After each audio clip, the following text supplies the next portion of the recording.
strong black lead tweeted, "Can we talk about the genius that is Marlon Wayans? Sextuplets starring Marlon Wayans, Marlon Wayans, Marlon Wayans, Marlon Wayans, Marlon Wayans, and Marlon Wayans is coming to Netflix. Actor and comedic legend Marlon Wayans joins me now. Hi." Legend, that's a strong word. I mean, you've been doing this for a while. Yeah, but I ain't dead yet. So living legend. Oh, that's better. Okay. But even then, I got so much more work to do. I don't ever want to I don't want to own legend. Right. You don't put a cap on it, yeah. Until I feel like legend. I don't feel legendary. You don't feel legendary. I feel like I've got the skill set to be legendary. Now it's about doing the rest of that work, and then I'll be a legend. Okay, I can respect that. Then you can get your name, my name tattooed on your shoulder. I'll consider. On my face. On your face? On your back. On the back. All right. Well. Just so when you with your next man, he's like, "What is that? Don't worry about it, boo. That's a legend. That's what that is." All right, let's dig into the movie. Sextuplets is about a man who grew up thinking he was an only child, and then found out to discover that he's actually a sextuplet. Yes.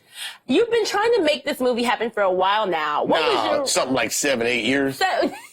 So what was your reaction when Netflix finally said that they wanted the movie? I was excited, because, you work on something for so long, and to finally somebody go, because, it's one of those movies that seems virtually impossible to pull off. Even they were like, how are you going to do it? And how are you going to do it for this budget? We use Avengers technology on a so plain budget. I love that metaphor. And we got this done, and I'm happy that it's going to be on Netflix because it's going to be worldwide for people to see everywhere. All you got to do is click on your Netflix. Actually, tonight, starting at 12 midnight, you can, Friday, what's today, Wednesday? Today is Thursday. I have no idea. I had to think about Thursday, it too. When it's it been that kind of week. Friday, when it turns to Friday. 12:01, pop on your Netflix and watch it. And make sure you watch it all the way through. Don't get sleepy and be like, because then you make me look bad, like you didn't like the movie. But it's to me, my best movie, my best work. Really? Okay. It's legendary. It's legendary. Okay. And you do play all 6 siblings, which is quite a feat. And on Instagram, you wrote this about what it took to make it happen. 7 hours of makeup, 16 hours of work after that, 1.5 hours to take the makeup off, average 3 hours of sleep per night for 51 days. Yeah. How do you maintain that kind of work for 51 days? I wish I was lying. And I don't know how I did. My assistant was like, "You go to work if you want. I'm taking the day off." One day I just sent her home. I was like, "Poor baby, just go home." Because it's not for the faint-hearted. This is like when I say I at the premiere I felt exhilarated and exhausted, and I literally cried while telling the audience what the movie meant to me. I cried like I won an award or something, and I cried because I went through hell. That was hell. It was war, and to come out of it and to be able to talk about it, you just feel like, I have such a respect for what I just did. Like I feel like I hit another level. Yeah, and I feel like work ethic. Or I could just go down from there. we peaked. It's a wrap. I mean, I feel like your career has been you've proven longevity, and I think work ethic has a lot to do with that. And I think when it's a passion project, like you really want to put your all into it. Yeah, I think I've been blessed to write, to learn to write. My brother's telling me I have to write, I have to create, don't wait. John Singleton telling me the same thing. I've been blessed to have great role models and people who support me, but there's this fire that burns inside of me where I'm not done. Yeah. And the thing about me is I always, I try to learn new things. So I first started the industry, I didn't do stand-up. I was like, I want to write and produce in movies, and I want to use my acting.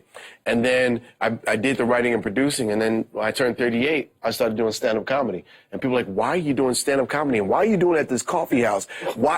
Your career's ass backward. And I did that because I wanted to learn something new, because I feel like I've been a star for 30 years. In order to get to superstardom, I had to learn something new. And that's something new that I'm doing now is stand-up, and that's making me a beast. By the way, September 14th, you can see me do stand-up at the MGM National Harbor Theater in D.C. For other dates, check my Instagram, and I will be posting.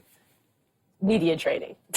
I I love it. I see you. I see you. Work hard. I get it. You got that little iPad in your hand. Girl, you old school. I'm scrolling in my mind. You scrolling in your mind. I'm scrolling in my mind. I'm trying to catch up. I'm only a couple years in. You've been doing this. But you mentioned Did you just call me old? What? No, I'm joking.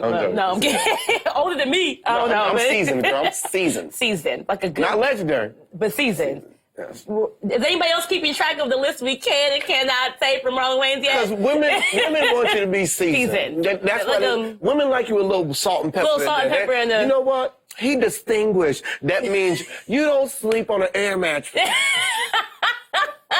You keep your Nikes and your Jordans in a nice case. They're not just a bunch of shoeboxes everywhere. Your room don't smell like foot. That's real nice. It's real classy. Well, you were talking about stand-up and being a comedian earlier, and it seems like every other day, so with celebrities, in particular comedians, have been getting themselves canceled.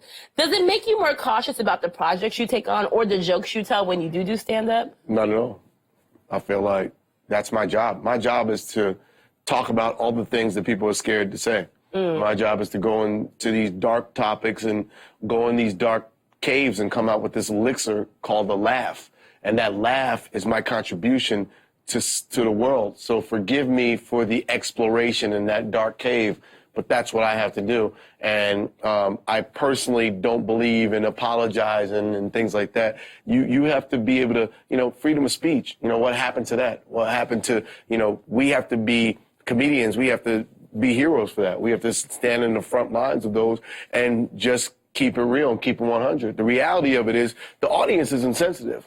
Social media alerts the media, which then sends the message that everybody should be as sensitive about every topic. But that's not true. Comedians, we're supposed to speak our voice, and we're supposed to find what's funny. That's my job. It's like telling a fireman, you can't go into that burning building. Well, how am I going to save lives? Yeah, but do you think you could be funny but also not be disrespectful, or do you think that there's not a line there? I think it depends on your humor as a comedian. I think like if you're gonna ask Dice Clay not to curse and walk on the line, he's gonna do it. Yeah. If you're gonna ask Dave Chappelle to not speak about R. Kelly and certain topics, he's gonna do it. Yeah. If you're gonna ask me not to speak my mind and give my opinion, I'm gonna do it. And whoever if you don't like it, get the F up and leave. I'm not here. Here's a good joke. If I'm playing 1,000-seater and I tell a joke and 998 people laugh and 2 people walk out, guess what? That's a good joke. They some sensitive asses. Bye. That's a great joke. Now, if I tell a joke and 998 people get up and walk out, and 2 people are laughing, that's a bad joke. Yeah. And that joke, I'd like to apologize. then you cross the line a little bit. My family and everybody else for that's a terrible joke. Yeah. But see, nowadays, here's the thing. Nowadays, people got these cameras, and they bring it to the comedy club. And understand that comedians, it's like you trying to sell one of Da Vinci's paintings that was just a sketch. He's not finished yet. I'm just up there exploring the joke. It takes about a year to 2 years to get that joke good enough to where you're going to want to say it out loud in a special. So you say a lot of dumb shit. Oh, excuse me. No, we can curse. You can curse. We say a lot of dumb shit. You see me? I was like, oh, shit. I apologize. Shit, I done cursed. I fucked them now. But we say dumb shit in order to say smart shit. Okay. But it takes time. And so the audience has to give us that time to work on the material before we present it to you in a special, and then you can judge. Yeah. And I think you found ways to be smart with certain things. Like for example, with White Chicks, one of my favorite projects, you guys kind of did the reverse blackface thing and made it funny. Yes. But Terry Crews recently said that White Chicks 2 was definitely happening, but then you took to Instagram to shut it down and say there's no deal in place. Don't get me beat up. We just want to know if there's going to be a second one. I just gave my opinion, Mr. Terry, about what I thought perhaps was maybe really going on. I hope White Chicks 2 happens, but right now we don't have a deal. Nothing's in place. We don't have a budget. So I'm off doing sextuplets and doing what I'm doing, and hopefully it happens. But I'm not going to sit around going, "Come on, White Chicks 2." I think it's a movie that the audience wants to see. Yeah. I think worldwide, that's a movie that will make $500 million or more. And I'm not no joke. I think so too. Because that's how badly people want it. Not just here. I just came from Brazil. Yeah. They branquelas. But, you know, that will happen. But this movie I'm doing right now, hopefully White Chicks 2 happens. But in the meantime, I'm doing Sextuplets, and Sextuplets is like White Chicks times 6. So yes, yeah, truly.